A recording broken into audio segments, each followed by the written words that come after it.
Welcome back to my channel. आशा करती हूँ कि आप सभी अच्छे होंगे। आज की मेरी स्टोरी है कि चिंतित व्यक्ति विकसित नहीं हो सकता। घड़ी की सुइयों को पीछे घुमाएं और भारत को उस रूप में ले जाएं जब हमारे देश को साधुओं की धरती कहा जाता था। उस जमाने में एक महान संत हुए जिनके प्रत्येक या निकट के राज्यों में एक या उससे अधिक सदस्यों की मौजूदगी दर्ज थी।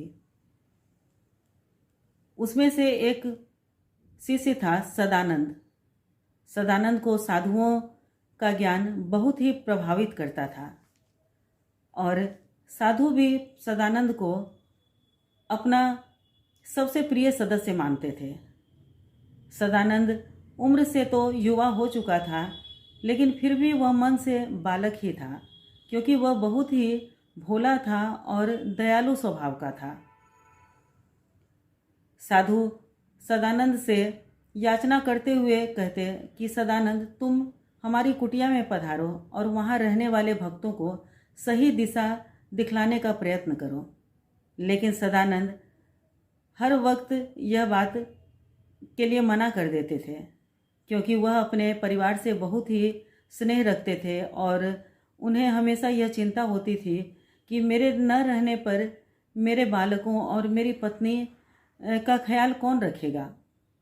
उस पर साधु उनसे कहते थे कि तुम एक नकारात्मक सोच से भरे हुए रहते हो और तुम्हें मात्र यह भ्रम है, जबकि तुम्हारा परिवार सकुशल रहेगा।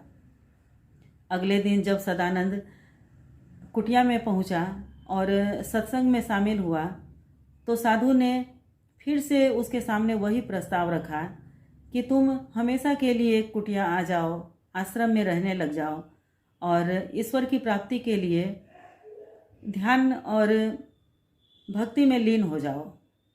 इस बार साधु की इच्छा को पूर्ण करने के लिए सदानंद ने उनकी बात मान ली, लेकिन सदानंद को फिर से एक चिंता सताने लगी कि वह यह बात अपने परिवार में कैसे बताएगा कि वह अपना आगे का जीवन सन्यासी रूप में बिताना चाहता है। इस पर साधु ने उसे एक युक्ति सुझाई और उसके तहत साधु सदानंद को एक सांस रोकने वाली कला में निपुण कर दिया। सदानंद का परिवार प्रतिदिन प्रातः उठकर नहाने के लिए नदी जाया करता था। इसी तरह एक बार जब पूरा परिवार नहाने के लिए नदी में गया तो अपनी कला से सदानंद ने जल के अंदर अपनी सांसें रोक ली और जब वह बाहर नहीं आया तो उसकी पत्नी उसे खोजने लगी और जब वह नहीं मिला तो अपने बच्चों के साथ उसने कई घंटों तक सदानंद को खोजने का प्रयास किया, लेकिन सदानंद उसे नहीं मिला। तो उन लोगों को यह यकीन हो गया कि सदानंद शायद पानी के अंदर ही विलीन हो गया है। थक हार कर जब उनका परिवार वापस लौट रहा था अपना उदास चेहरा लिए हुए, तो रास्ते में उसे साधुओं के शिष्य मिले और जब उनके शिष्यों को यह पता चला कि सदानंद अब इस पृथ्वी पर नहीं है, तो उन लोगों ने आपस में मिलकर यह निर्णय लिया कि अब उसके परिवार का खर्च वो लोग उठाएंगे। उधर दूसरी ओर सदानंद नदी से बाहर आकर आश्रम पहुंच गया साधु के पास और वहां रहकर वह भक्ति में लीन होकर अपना जीवन यापन करने लगा। एक दिन सदानंद की पत्नी साधु से आशीर्वाद लेने के लिए उनके आश्रम में पहुंची और जब सदानंद को इस बात का पता चला तो वह वहीं आश्रम में कहीं छिप गया ताकि वह अपनी पत्नी की बातें सुन सके और उसकी नज़रों से दूर भी रहे। साधु ने उसकी पत्नी से कहा कि मुझे जब यह पता चला तो मुझे बहुत ही दुख हुआ कि मेरा प्रिय शिष्य अब इस दुनिया में नहीं रहा। मेरे नैनों से जल बहने लगा। अब तुम्हारी कैसी हालत है? तो उसकी पत्नी ने कहा कि अब इस दुनिया में कोई भी व्यक्ति उसकी जगह तो नहीं ले सकता है, लेकिन फिर भी अब मैं पहले से स्थिति मेरी अच्छी हो गई है। मतलब कि मैं पूर्व से भी बेहतर स्थिति में हूँ। और वह साधु को प्रणाम करते हुए उनकी आशीर्वाद लेकर के वहाँ से प्रस्थान कर गई और उसके जाते ही सदानंद बाहर निकलकर साधु के सामने आ गया। तो साधु ने जब उसकी पत्नी की बातें सुनी तो मुस्कुराने लगा, जैसे कि उसे यह सब स्थिति पहले से ही पता हो। साधु ने सदानंद से कहा कि अब तो तुम्हारी चिंता दूर हो गई है ना, कि तुम्हारी पत्नी अब खुश है और पहले से बेहतर स्थिति में है। सदानंद ने कहा कि नहीं, मुझे इस बात पर जरा भी यकीन नहीं है, उसे आज भी मेरी ज़रूरत है। तो साधु ने कहा कि जब तुम्हें यकीन नहीं है तो तुम खुद से ही जाकर इसकी पड़ताल कर लो, जिससे तुम्हें शांति मिल जाए।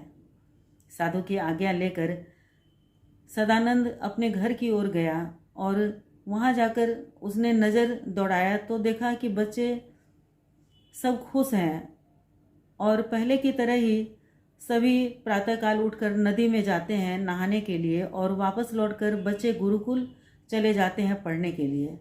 और उसकी पत्नी भी अपने कामकाज में व्यस्त है और अपनी घर को चलाने के लिए वह भी कुछ कामकाज कर रही है।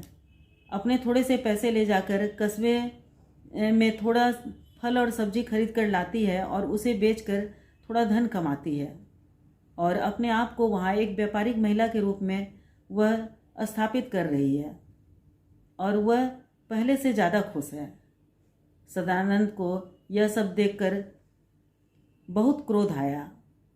उसे यह मानने में दिक्कत हो रही थी कि कोई भी महिला अपनी बुद्धि से घर कैसे चला सकती है। वह इस बात पर यकीन ही नहीं कर पा रहा था कि यह पहले से ज़्यादा खुश कैसे रह सकती है। उसे अपनी पत्नी की खुशी हजम नहीं हो रही थी। वह उसी क्षण वापस अपने साधु के पास गया और उनसे अपनी मुश्किलों का हल निकालने के लिए कहा। साधु ने सहजता से सदानंद का विरोध किया और उसे अपनी मुश्किलों का हल खुद से निकालने के लिए कहा। अब सदानंद ने एक अफवाह कस्बे में फैला दी कि जो कोई भी इससे फल और सब्जी खरीदेगा उसकी मृत्यु हो जाएगी। जैसे ही इस बात का ऐलान हुआ, लोगों ने फल और सब्जी सदानंद की पत्नी से खरीदना बंद कर दिया। जब 2-3 दिन बीत गए तो सदानंद फिर से उस पर नज़र रखने के लिए वहाँ आया तो उसने देखा कि आज भी सब पहले की तरह ही खुश हैं। बच्चे खेल में व्यस्त हैं और पत्नी सब्जी नहीं बिकने के बाद भी खुश है। सदानंद ने मन में सोचा कि अब समय आ गया है, मुझे अपने घर जाना चाहिए। वह रात होने का इंतज़ार करने लगा और बच्चों के सोने का इंतज़ार करने लगा। जब बच्चे सो गए तो उसने दरवाज़ा खटखटाया। दरवाजे की आवाज़ सुनकर पत्नी ने घबरा कर पूछा कि कौन है। सदानंद ने कहा कि मैं तुम्हारा पति हूँ, दरवाज़ा खोलो।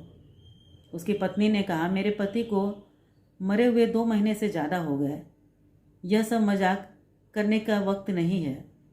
सदानंद ने कहा कि नहीं, मैं मरा नहीं हूँ, मरा नहीं था। सदानंद की पत्नी ने कहा कि 2 महीने तक जब कोई वापस नहीं लौटा और अब आकर कोई मुझसे कहेगा कि मैं तुम्हारा पति हूँ, तो इसका मतलब है वह तुम्हारी आत्मा ही उसकी आत्मा ही हो सकती है और तुम अब यहाँ से चले जाओ, नहीं तो मेरे बच्चे डर जाएंगे। सदानंद ने कहा कि मैं कोई भूत नहीं हूँ कि बच्चे डर जाएंगे। भगवान, तुम जरा दरवाज़ा तो खोलो। मैं फिर से वापस आया हूँ बच्चों को खुश करने के लिए और तुम्हारी खुशी फिर से लौटाने के लिए।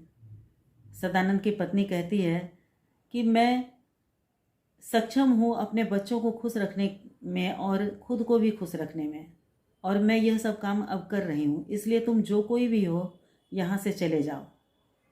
यह सब सुनकर सदानंद दुखी होकर वहाँ से चला जाता है। तो दोस्तों, इस कहानी से हमें यह सीख मिलती है कि हमें आगे बढ़ने के बाद पीछे नहीं लौटना चाहिए, क्योंकि पीछे के लोग भी तब तक आगे बढ़ चुके होते हैं। Thank you friends. आपको यह कहानी पसंद आए तो कमेंट करें और एक लाइक ज़रूर करें।